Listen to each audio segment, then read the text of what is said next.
Class 10 Bihar विद्यालय परीक्षा समिति 2025 में आने वाले महत्वपूर्ण वस्तुनिष्ठ प्रश्न रसायन शास्त्र से लेकर मैं आप लोगों के बीच गुंजन सर उपस्थित हूँ। आप लोग ये सारे प्रश्न को एक बार सरसरी निगाह से देख लीजिए जो परीक्षा के लिए बहुत ही महत्वपूर्ण है। तो पहला प्रश्न की तरफ बढ़ते हैं। प्रश्न नंबर है एक में हीलियम कैसा तत्व है। हीलियम जो होता है ना उसको अक्रिय गैस अक्रिय तत्व कहा जाता है। इसका आंसर ए हो जाएगा अक्रिय। प्रश्न नंबर 2 देखते हैं। नेक्स्ट प्रश्न में क्या दिया कि सिल्वर क्लोराइड का रंग कैसा होता है। तो इसका श्वेत होता है। सिल्वर क्लोराइड का रंग जो होता है श्वेत होता है। इसका आंसर ए हो जाएगा। प्रश्न अगला देखते हैं हम लोग। बेंजीन का अणुसूत्र क्या होता है। तो बेंजीन का अणुसूत्र होता है, याद रखेंगे बच्चों, C6H6 बेंजीन का अणुसूत्र होता है। इसका आंसर सी हो जाएगा।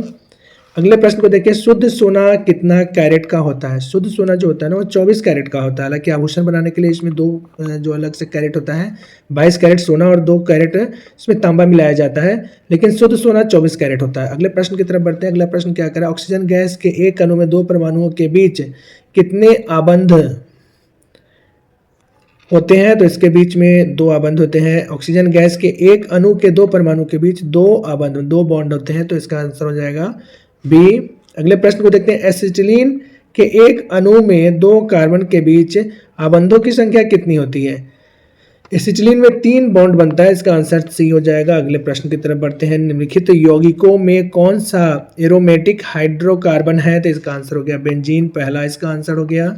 इसको बोलते हैं एरोमेटिक हाइड्रोकार्बन।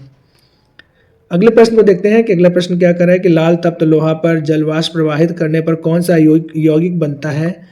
तो लाल तप्त लोहा पर जब हम जलवाष्प को प्रवाहित करते हैं तो इसमें जो बनने वाला यौगिक है वह Fe2O3 हो जाता है। इसका सी आंसर हो गया फेरस ऑक्साइड। और अगले प्रश्न की तरफ बढ़ते हैं। सिलिका क्या है। तो सिलिका को कहा जाता है अधातु। इसका आंसर बी हो जाएगा। प्रश्न नंबर अगला देखते हैं। निम्नलिखित में कौन सा लवण है। तो जो लवण की बात कर रहे हैं ना, तो K2SO4 यह एक लवण है। इसका आंसर डी हो जाएगा। अगले प्रश्न को देखें। नाइट्रोजन के एक अणु में 2 परमाणु के बीच कितने आबंध होते हैं। तो नाइट्रोजन के एक अणु और 2 परमाणु के बीच 3 आबंध होते हैं। इसका आंसर हो गया आपका सी। अगला प्रश्न देखिए। संगमरमर का रासायनिक सूत्र क्या है। संगमरमर के रासायनिक सूत्र को बोलते हैं CaCO3। इसका आंसर पहला हो गया। अगला प्रश्न क्या। इथाइल अल्कोहल का व्यापारिक उत्पादन किस रासायनिक क्रिया द्वारा किया जाता है। तो इसका आंसर हो गया आपका किण्वन के द्वारा। आंसर ए हो गया। अगले प्रश्न की तरफ बढ़िए। चीनी का आणविक सूत्र क्या है। 14वां प्रश्न आपका हो गया कि चीनी का आणविक सूत्र, तो इसको बोलते हैं C12H22O11। ये इसका आणविक सूत्र हो गया। याद रखेंगे बच्चों, चीनी का आणविक सूत्र बहुत ही महत्वपूर्ण है। अगले प्रश्न की तरफ बढ़ते हैं। सिल्वर आयोडाइड का रंग कैसा होता है। सिल्वर आयोडाइड जो होता है ना वह पीले रंग का होता है। इसका आंसर ए हो गया। प्रश्न नंबर नेक्स्ट देखिए कि ग्लूकोज का आणविक सूत्र क्या होता है। ग्लूकोज हो गया आपका C6H12O6। इसका ए आंसर हो गया। ग्लूकोज का आणविक सूत्र। अम्लराज में HCl एवं NHO3 का क्या अनुपात होता है, जिसको अम्लराज कहा जाता है। तो इसका 3:1 होता है अनुपात। याद रखेंगे क्वेश्चन, इसका आंसर 1 हो जाएगा। निम्नलिखित कार्बनिक यौगिकों से कौन सा यौगिक एल्काइन बनता है। एल्काइन है तो इसका आंसर आपको हो जाएगा एसिटिलीन, यानी पहला इसका उत्तर हो जाएगा एसिटिलीन। अगले प्रश्न की तरफ देखिए कि इथाइल अल्कोहल का अणुसूत्र क्या है। इथाइल अल्कोहल के अणुसूत्र को बोलते हैं C2H5OH। यह हो गया इथाइल अल्कोहल का अणुसूत्र। तो इसका आंसर ये हो गया। अगले प्रश्न को देखिए। इथीन के एक अणु में कार्बन के 2 परमाणुओं के बीच आबंध की संख्या कितनी होती है। तो 2 बॉन्ड बनाता है। प्रश्न अगला देखिए। ऊर्जा का गैर पारंपरिक स्रोत क्या है।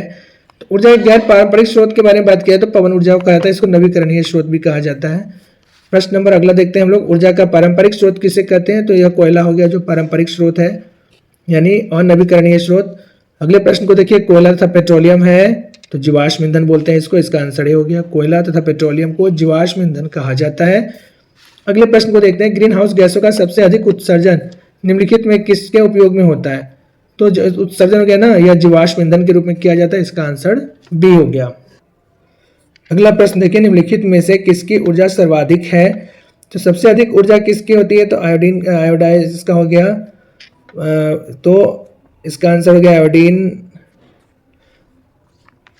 अगले प्रश्न की तरफ बढ़ते हैं। निम्न से कौन सर्वाधिक विद्युत ऋणात्मक तत्व है। विद्युत ऋणात्मकता की बात की जाए तो इसका हो गया फ्लोरीन ऋणात्मक तत्व हो गया। आवर्त सारणी दीर्घ रूप से कितने वर्गों में बांटा गया है। तो अवर वर्गों की संख्या हो गई आपको 18। इसका आंसर सी हो जाएगा। निम्नलिखित में कौन विद्युत ऋणात्मक होते हैं। विद्युत ऋणात्मकता की बात की जाए तो अधातुएं जो होती है विद्युत ऋणात्मक होती है। तो इसका बी आंसर हो जाएगा। आवर्त सारणी में एक टेढ़ी मेढ़ी रेखा धातुओं को अधातुओं से अलग करती है। इस रेखा पर आने वाले तत्व क्या कहलाते हैं? इसको उपधातु बोलते हैं। इसका आंसर सी हो गया।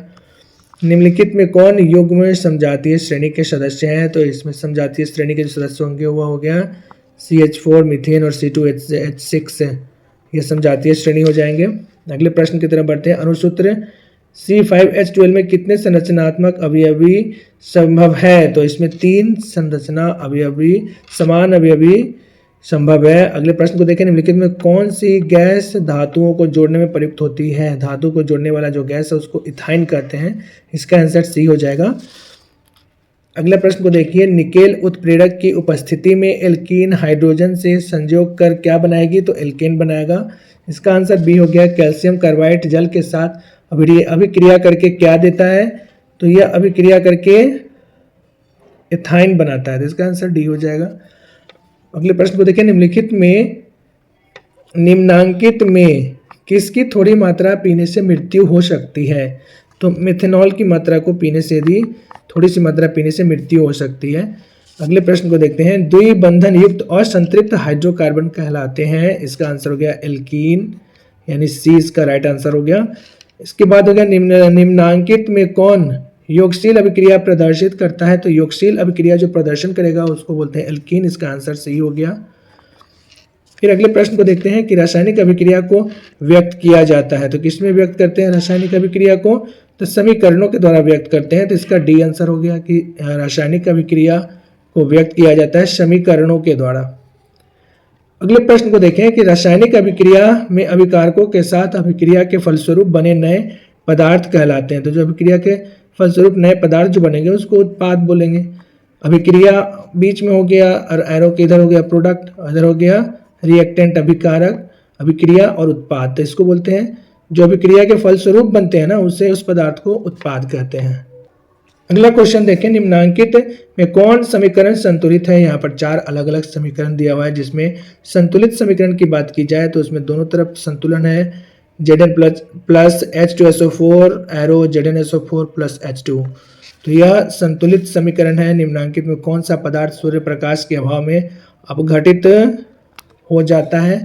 तो यह हो गया अभाव में AgBr, इसको जो सूर्य के प्रकाश में के अभाव प्रभाव से अपघटित हो जाता है। अगला देखते हैं। सिल्वर नाइट्रेट के जलीय विलयन में सोडियम क्लोराइड का जलीय विलयन डालने पर विलयन में सिल्वर क्लोराइड पृथक हो जाता है। इस अभिक्रिया को कहते हैं अवक्षेपण।